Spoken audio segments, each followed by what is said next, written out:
میرے پاس عمران خان صاحب کا نمبر نہیں ہے، اس لیے آپ ہی لوگ اس ویڈیو کو ان تک پہنچا سکتے ہیں۔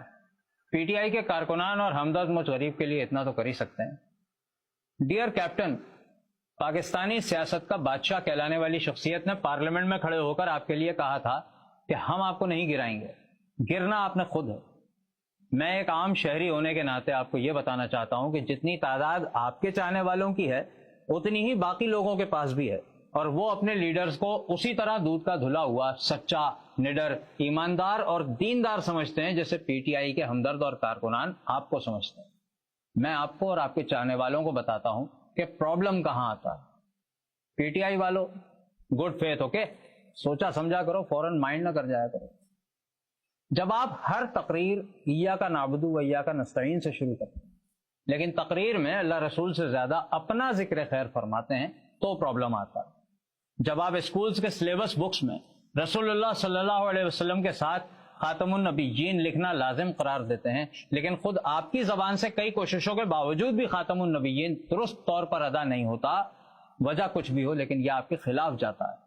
سوال پیدا ہوتا ہے کہ جب آپ ناموس رسالت کے دفاع کی بات کرتے ہیں لیکن آسیہ بی بی کو کورٹ سے بری کروا کر باہر بھیج دیتے ہیں، لوگ الجھن میں آ جاتے ہیں،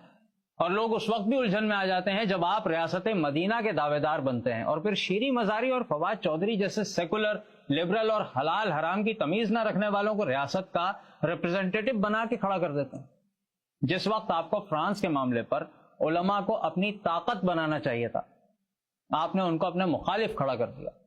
ان پر ہزاروں راؤنڈز گولیاں اور ٹیئر گیس کے فائر کیے گئے۔ وہ مناظر ویڈیوز میں محفوظ ہیں۔